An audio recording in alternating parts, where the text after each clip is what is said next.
से पत्रकार हूँ। लोक सेवा न्यूज़ नाम का एक डिजिटल चैनल उसको जो है मैं चलाता हूँ। कौशल्या क्लासेज का मैं धन्यवाद देता हूँ कि उन्होंने बेहतरीन टॉपिक चुना, भारतीय लोकतंत्र। कई लोगों ने, बच्चों ने कहा, लेकिन हमें पहले ये समझना ज़रूरी होगा कि लोकतंत्र क्या है। जैसे अभी बच्चे, मुझे लग रहा है बहुत सारे पेरेंट्स डेमोक्रेसी शब्द हिंदी में उसको बोलते हैं लोकतंत्र। और ये टॉपिक हम अक्सर कहीं ना कहीं सुनते हैं, जो अखबार पढ़ते हैं, टीवी देखते हैं या रेडियो, आजकल मोबाइल पे भी आप बच्चे सुनते होंगे कि लोकतंत्र। सत्ता में बैठे लोग कहते हैं भाई हमने लोकतंत्र को मजबूत किया, और जो सत्ता में नहीं है, सत्ता से बाहर होते हैं, वो लोग कहते हैं कि लोकतंत्र पे जो है लगातार हमला जारी है, लोकतंत्र की गरिमा के साथ खिलवाड़ हो रहा है। लेकिन लोकतंत्र समझना क्या है? लोकतंत्र, लोक और तंत्र। लोक जो है वो संस्कृत शब्द से है। जैसे अक्सर सुनते हैं ना, दुनिया में कितने लोक हैं, पूरे ब्रह्मांड में 3 लोक हैं। तो लोक, ठीक है, ये संस्कृत शब्द है जिसका अगर शाब्दिक अर्थ में अगर जाएंगे तो इसका मतलब होगा जनता। तंत्र का क्या मतलब होता है? शासन, ठीक है। तो जनता का शासन। अब एक लाइन बड़ी प्रसिद्ध है कि जनता के द्वारा, जनता के लिए और जनता का ही शासन। ये जो 3 शब्द हैं ये लोकतंत्र को जो है पूरी तरीके से परिभाषित करते हैं। यानी जनता चुनेगी, ठीक है। किसको चुनेगी? जनता अपने लिए चुनेगी। और किसको चुनेगी? जनता में से ही किसी को चुनेगी। तो यानी जो व्यक्ति शासन भी करेगा वो हमारे आपके बीच से ही होगा। अब मैं आपके घरेलू एग्जाम्पल देता हूँ, ठीक है। लोकतंत्र को समझना बड़ा ज़रूरी है कि सबसे पहले हम घर पे आ जाएं। किसी भी चीज़ को सीखना है, समझना है, खुद के ऊपर उदाहरण ले लें। अब जैसे मान लो कोई एक बच्चा है, बाकी मैं सभी बच्चों को एक बार पहले धन्यवाद दूं, अंशिका थे, उत्कर्ष थे, निखिल थे, सबने अच्छा बोला, अच्छी कोशिश थी। और ये इसके लिए कौशल्या क्लासेज की जो है काफ़ी सराहना भी होनी चाहिए कि उन्होंने एक ऐसा प्लेटफॉर्म तैयार किया। जैसे कि मान लो वहाँ आप बैठे हो, जो भी बच्चे हैं उनको सब कुछ मान लो पता है, अच्छा लिख लेते हैं, लेकिन जब तक हम अच्छा बोलेंगे नहीं, हम अपनी बात लोगों को बताएंगे नहीं, उन्हें भरोसा नहीं होगा कि हमें कितना पता है। तो अब हम फिर से आ जाते हैं अपने टॉपिक पे, लोकतंत्र वाले टॉपिक पे। अब एक बच्चा है, घर में उसको बोलने का अधिकार है। मान लो कोई बच्चा, तुम ही हो। अब मम्मी ये हो कि मम्मी बोले जो बोलना है वही बोलना है हमेशा। पॉसिबल है? डर लगेगा, हमेशा फील होगा ना कि हम अपनी बात नहीं रख पा रहे हैं। लेकिन आपको अपनी बात रखने का अधिकार है।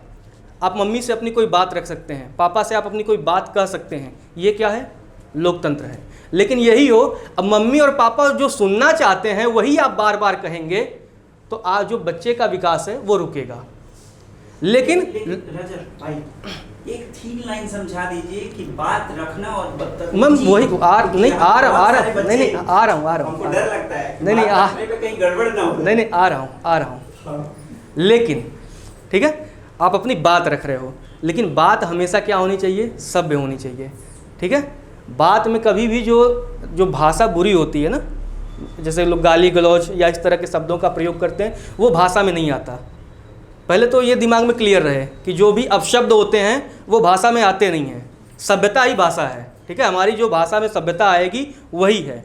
तो अगर मम्मी से मान लो कहना है कि भाई खाना बनाना है आपके पसंद का, ठीक है, आपको हलवा मान लो किसी को अच्छा लग रहा है, अब वो कह दे भाई मम्मी हलवा बना दीजिए, ये क्या हुआ? आपका लोकतांत्रिक अधिकार हुआ कि आप कह पा रहे हैं। अब पता चले मम्मी रोज़ करेला बना के खिला रही हैं, कितने दिन कोई करेला खाएगा भाई? नहीं ना। अब आ जाते हैं, एक और उदाहरण लेते हैं कि परिवार से ही मैं भारतीय लोकतंत्र को आपको समझाने की कोशिश कर रहा हूँ। भारतीय लोकतंत्र में व्यवस्था है कई तरह की, जैसे राष्ट्रपति हैं, प्रधानमंत्री हैं, कैबिनेट है, ठीक है, और जनता है। अब मान लीजिए प्रधानमंत्री, राष्ट्रपति, इन सब के कार्य मुझे लगता है कई लोगों को पता होंगे, नहीं पता होंगे तो फिर मैं बता देता हूँ धीरे धीरे। अब परिवार है, एक उदाहरण है, पिताजी का जो कद है वो राष्ट्रपति का है, ठीक है। माता जी के यहाँ प्रधानमंत्री हैं, घर के अंदर उन्हीं की चलती है। नहीं, ज़्यादा पावरफुल मतलब मम्मी है। हाँ, मैं एक एग्जांपल दे रहा हूँ। दादा चाचा वो फूफा को छोड़ दीजिए, अभी सिर्फ 3-4 पे आते हैं, ठीक है, बाकी तो बड़ी रिश्तेदारी लंबी हो जाती है। तो मम्मी जो है वो पावरफुल है, कहाँ? घर के अंदर, ठीक है, घर के अंदर वो पावरफुल हैं, उनके आजकल डिसीजन चलते हैं, ठीक है। लेकिन अब मान लीजिए जो दादा और ये दादी लोग हैं वो कैबिनेट मंत्री हैं, ठीक है। अब बच्चे जो हो गए वो जनता है। अब जनता का क्या मन है कि आज हमें कुछ खाना है, तो जनता ने कहा, यानी बच्चे ने कहा आज हम ये खाएंगे। अच्छा, मान लो आज प्रधानमंत्री जी नहीं मान रहे हैं, यानी मम्मी नहीं मान रही हैं, तो किससे कहेंगे? बाबा या दादी अगर घर में हैं उनसे, दादी बाबा वो मंत्री हैं, कैबिनेट मंत्री हैं, तो वो उनको पास जाएंगे, कहेंगे ये हमें आज खाना है, दादा जरा आप मम्मी से बोलो, ठीक है। अब दादा और मम्मी ने रिकमेंड किया किसको? प्रधानमंत्री जी को, यानी मम्मी को। कैबिनेट मंत्री ने रिकमेंडेशन दिया जो है प्रधानमंत्री को कि ये चीज़ होना चाहिए। अब मम्मी ने मान लिया, लेकिन सामान कौन लाएगा, बाकी चीज़ें क्या होगी? तो वो किससे परमिशन लेंगे? राष्ट्रपति से, कि ये होने जा रहा है, तो वो कहेंगे जी डन, वो मना नहीं कर सकते।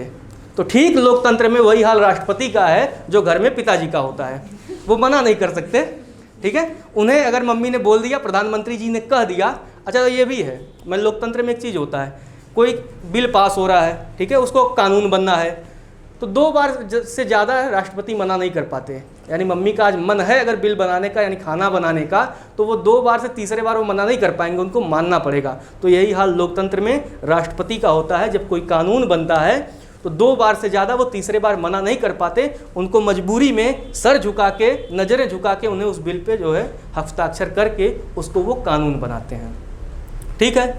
ये सारी चीज़ें समझ में आई लोकतंत्र क्या है। अब एक चीज़ें यह भी आ जाते हैं, लोकतंत्र जरूरी क्यों है। जैसे पहले की जो व्यवस्थाएं थीं वो उस व्यवस्थाओं में राजाशाही व्यवस्था चलती थी, ठीक है। जो राजा का लड़का होता था वही अगला राजकुमार होता था, यानी किसी दूसरे व्यक्ति को शासन का कभी अधिकार नहीं था। सिर्फ एक शर्त थी कि हाँ, कोई व्यक्ति उठे, चंद्रगुप्त मौर्य की तरह लड़े और जा करके किसी दूसरे राजा को मार काट करके, मतलब खून खराबा करके ही शासन सत्ता का उसको अधिकार मिल सकता था।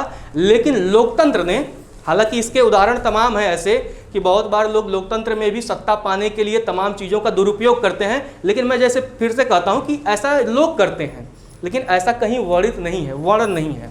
तो कोई व्यक्ति, लोकतंत्र ने पहला चीज़ क्या किया कि आपको, आपके मेहनत से, आपको अपनी बात रख के लोगों को आप प्रभावित कर सकते हैं। जैसे कोई नेता आता है, अभी चुनाव होने वाले हैं यूपी में भी विधानसभा के, तो कोई आपसे आकर के बंदूक दिखा के नहीं कहेगा कि आप हमें वोट करिए।